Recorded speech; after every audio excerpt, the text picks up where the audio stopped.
Welcome back. ચૂંટણી આવતા જ નેતાઓને પ્રજાની યાદ આવે છે, પછી મત માંગવા જતા નેતાઓની શું હાલત થાય છે તેનું ઉદાહરણ ભરૂચના ધોળીકુઈ વિસ્તારમાં જોવા મળ્યું। સ્થાનિક ધારાસભ્ય અને નગરપાલિકાના પ્રમુખ સરઘસ લઈને ઢોલ નગારા સાથે ભાજપ માટે મત માંગવા માટે ગયા, ત્યારે સ્થાનિક લોકોએ વિરોધ કરતા ધારાસભ્ય અને નગરપાલિકા પ્રમુખને સમર્થકોને ચાલતી પકડવાનો વારો આવ્યો। સ્થાનિક લોકોનો આરોપ હતો કે છેલ્લા 25 વર્ષથી રસ્તા અને ગટરના ઠેકાણા નથી, તો નેતાઓને 5 વર્ષે જ દેખા દે છે તેવો આરોપ પણ લગાવ્યો હતો।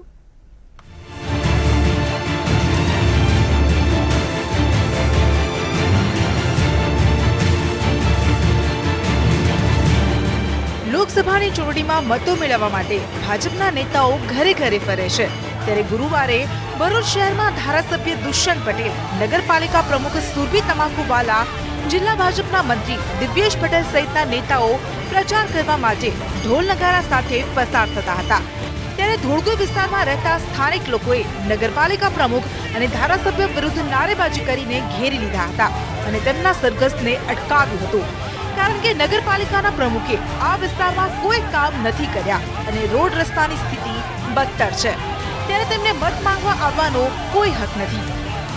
અમારા ફળિયામાં રોડ નથી સારા થયા, બધા ગાડીઓ પડી જાય છે, છોકરાઓ પણ અટવાઈ જાય છે ને પાણી 1.5 મહિનાથી ખરાબ આવે છે, પાણી પીવાય નહીં શકતું, એટલું ખરાબ પાણી આવે છે। હવે એનો નિકાલ શું છે? હવે નિકાલનો અમને જવાબ આપો બસ। ભરૂચમાં ભાજપના નેતાઓને થયેલો અનુભવ તમામ રાજકીય પક્ષો અને નેતાઓ માટે સબકરૂપ છે, કારણ કે પ્રજાના કામ કર્યા વિના મત માંગવા જતા નેતાઓ માત્ર પોતાના અંગત સ્વાર્થને જ કોસતા હોય છે, ત્યારે ભરૂચના સ્થાનિક લોકોએ નેતાઓને એવી પણ ચીમકી આપી છે કે હવે પછી અમારા કામ કર્યા બાદ જ અમારી પાસે મત માંગવા આવવા, નહીતર પ્રજા અપમાન કરીને જ આવકારશે। જય વ્યાસ, ન્યૂઝ 18 ગુજરાતી, ભરૂચ। રાજ્યમાં લોકસભાની ચૂંટણીને લઈને તડામાર તૈયારીઓ થઈ રહી છે, તો બીજી તરફ અરવલ્લીમાં કંઈક અલગ જ નજારો જોવા મળ્યો। વિવિધ ગામડાઓમાં ચૂંટણી બહિષ્કારના બેનર્સ લાગ્યા છે, તો આ તરફ શિક્ષા કર્મચારી સંઘના સરકારી કર્મચારીઓ કાયમી કરવાની માંગ સાથે મુંડન કરાવીને નોટા કરવાની અપીલ કરી રહ્યા છે। છેલ્લા કેટલાય સમયથી 23,000 જેટલા કર્મચારીઓ કાયમી કરવા અને સમાન વેતનની માંગ સાથે આંદોલન કરી રહ્યા છે। મોડાસામાં મોટી સંખ્યામાં કર્મચારીઓએ મુંડન કરીને અનોખો વિરોધ કર્યો। ગુજરાતમાં 3 વખત ધરણા ઉપવાસના કાર્યક્રમો સરકાર સામે અને તંત્ર સામે કરવા છતાં કોઈ પણ હકારાત્મક પરિણામો મળ્યા નથી, માટે અમે આજે આ માથામાં મુંડન કરાવીને અમે પ્રતિકાત્મક રીતે આ સંદેશો પહોંચાડવા માંગીએ છીએ।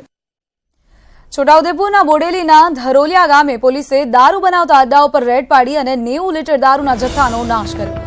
જોકે બુટલેગરો પોલીસને હાથ નહોતા લાગ્યા। ધરોલિયા ગામના યુવાનોએ પોતાના ગામને વ્યસન મુક્ત ગામ બનાવવાનો નિર્ણય કર્યો અને ગામમાં દારૂના અડ્ડા બંધ કરાવવા માટે પોલીસને બાતમી આપી હતી, જેને પગલે ગામના 100 જેટલા યુવાનોને સાથે રાખીને પોલીસે રેડ પાડી હતી અને દારૂના જથ્થાનો નાશ કર્યો હતો।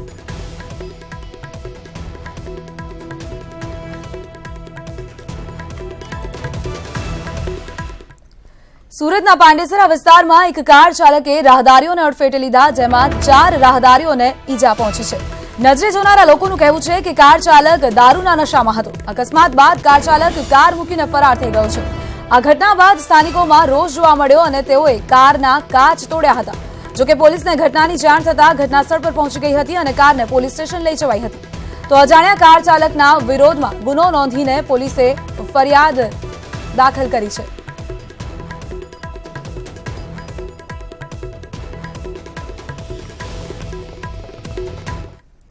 નવસારીના ચીખલી નજીક હાઈવે ઉપર ટ્રકમાં આગ લાગી હતી। નેશનલ હાઈવે નંબર 48 ઉપર ઉભેલી ટ્રકમાં અચાનક જ આગ લાગતા અફરાતફરી મચી ગઈ હતી। ચીખલીથી ફાયર ફાઈટરોએ તાત્કાલિક ઘટનાસ્થળે પહોંચીને આગ પર કાબુ મેળવ્યો હતો। જોકે આગની આ ઘટનામાં જાનહાનિના કોઈ સમાચાર નથી। નેશનલ હાઈવે નંબર 48 પર એક કાર ઊભી હતી અને અચાનક કારમાં કોઈ કારણોસર આગ લાગી જતા ભારે જહેમત બાદ ફાયર ફાઈટર્સ દ્વારા આગ પર કાબુ મેળવાયો હતો। સદનસીબે આ ઘટનામાં કોઈ જ જાનહાનિ નથી થઈ।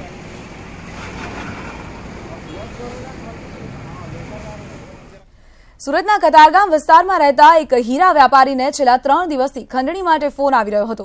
ખંડણી માંગનાર હાલ ચાલી રહેલી ચૂંટણીમાં ફંડ આપવા માટે કહી રહ્યો હતો. મુંબઈથી રાણાભાઈએ ચૂંટણી ફંડ માંગ્યું હોવાની વાત કરવામાં આવતી હતી. જો કે પોલીસની સતર્કતાને લઈને હાલ આરોપીને ઝડપી પડાયો છે.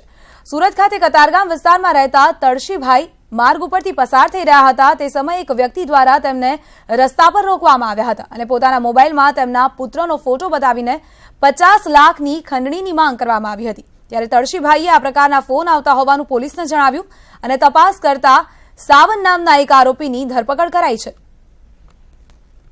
10 લાખ રૂપિયા જો નહીં આપો તો તમારા છોકરો છે એ સારી હાલતમાં નહીં રહે, એ જીવતો પાછો નહીં આવે અને અલગ અલગ પ્રકારની ધમકીઓ ફોનમાં આપેલી હતી.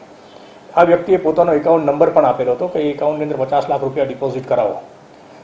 તુલસીભાઈએ એમના સગા સંબંધીઓની સાથે ચર્ચા કર્યા પછી પોલીસ કમિશનર શ્રી સુરત શહેરનો સંપર્ક કરેલો અને કમિશનર સાહેબે ગુનાની ગંભીરતા સમજીને તુલસીભાઈને સુરત ક્રાઇમ બ્રાન્ચ ખાતે મોકલેલા. એ બાબતે ક્રાઇમ બ્રાન્ચમાં ગુનો દાખલ કરવામાં આવેલો. અજાણ્યા ઇસમની સામે એ મોબાઈલ ટેલિફોન આધારે અને એણે આપેલા એકાઉન્ટ નંબરના આધારે એ વ્યક્તિની ક્રાઇમ બ્રાન્ચ દ્વારા ધરપકડ કરવામાં આવેલી છે. લોકસભાની ચૂંટણીમાં મતદારોને રીઝવવા માટે ઉમેદવારો વચનોનો વરસાદ કરે છે, તો ભારતીય જનતા પાર્ટીએ મતદારો પાસેથી મત મેળવવા માટે જાદુગરોનો પણ સહારો લીધો છે. વિવિધ લોકસભા બેઠકો પર જાદુગરોની ટીમને ઉતારી છે, જે જાદુના વિવિધ કરતબ બતાવીને મતદારોને ભાજપ માટે મતદાન કરવાની અપીલ કરે છે. જાદુગરના ખેલ બતાવીને ભાજપ મત મેળવે કે ન મેળવે, પરંતુ મતદારોને ભારે મજા પડી રહી છે.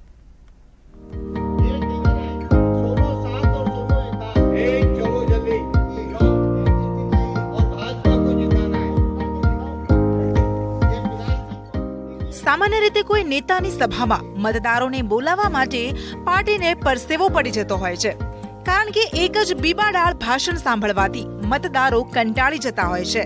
ત્યારે ભાજપે મતદારો સભામાં બેસી રહે તે માટે જાદુગરનો સહારો લીધો છે, જેમાં વડોદરામાં એક જાહેર સભામાં મતદારો માટે જાદુનો શો યોજાયો હતો.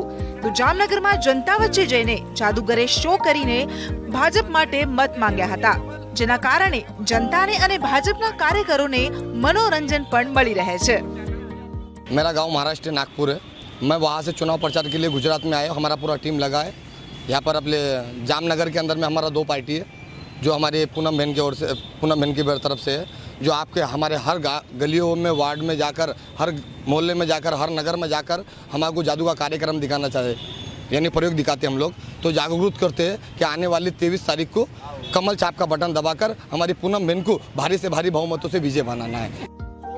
જાદુગરો તેમના વિવિધ કરતબથી પ્લે કાર્ડ પર ભાજપનું કમળ, ભાજપનું પોસ્ટર વગેરે બતાવીને શો કરે છે, જે માટે જાદુગરોની ટીમ દ્વારા ખાસ જાદુના શો પણ બનાવવામાં આવ્યા છે. ત્યારે હવે ભાજપના આ નવતર પ્રયોગને લોકો આવકારી રહ્યા છે અને ભાજપ પણ માને છે કે લોકો સુધી પાર્ટીની કામગીરી બતાવવા માટે જાદુગર સારું માધ્યમ છે.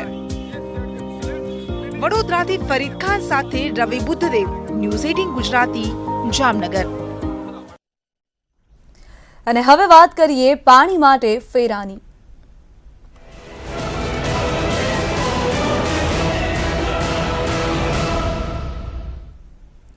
વાત એક એવા ગામની કરીએ જ્યાં લગ્નના ફેરા પહેલા ફરવા પડે છે પાણીના ફેરા. આખરે શું છે પાણી વિનાના ગામની આ કહાની?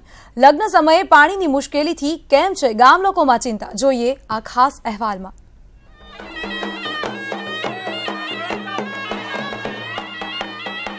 શરણાઈના સૂર અને ઢોલના તાલ.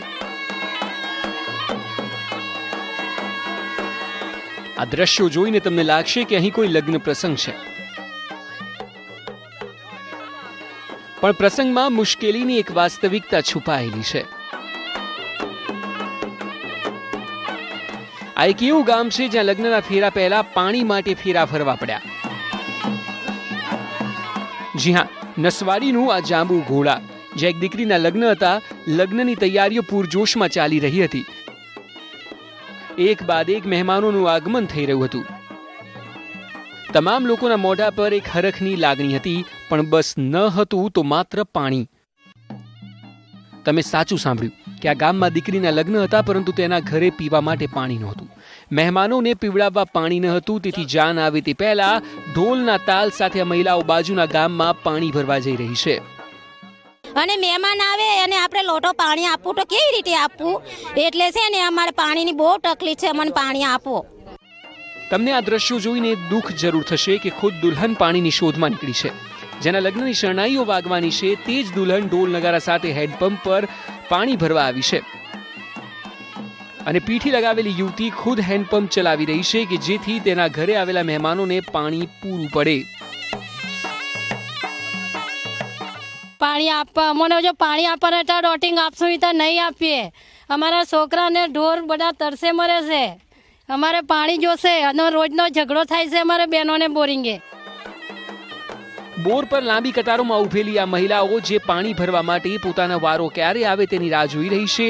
તો આ મહિલાઓ સાથે ન્યૂઝ 18 ગુજરાતીએ વાત કરી, જે તેમનું કહેવું છે કે છેલ્લા ઘણા સમયથી ગામમાં પાણીની સમસ્યા છે. અનેકવાર રજૂઆત કરી તેમ છતાં હજી સુધી તેનો નિકાલ નથી આવ્યો. 3, 4, 5 પંપ બગડેલા છે. આ એકુ પંપમાં પાણી આવવા જોઈએ ને, આવે તો ઘડીક 2 બેડા ભરાય એટલું પાણી આવે, બીજી બાજુ ઝઘડો કરીને વહી જાય છે. આ પરિવારમાં ખુશીના પ્રસંગે પાણીની તકલીફે પાણી ફેરવી નાખ્યું. જાનને પીવડાવવા પાણીની તકલીફને કારણે હવે આબરૂ જવાનો પણ ડર છે. પાણીની અછતમાં દેખાય છે દુલ્હનનું દર્દ અને પાણી માટે ગામની વ્યથા. સહેજબ ખત્રી, ન્યૂઝ 18 ગુજરાતી, છોટાઉદેપુર.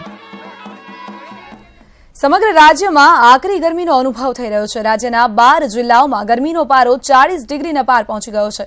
ઈડરમાં સૌથી વધુ 43 ડિગ્રી ગરમી નોંધાઈ, તો અમરેલી અને સુરેન્દ્રનગરમાં 42.4 ડિગ્રી તેમજ અમદાવાદ અને ડીસામાં 42 ડિગ્રી તાપમાન નોંધાયું છે.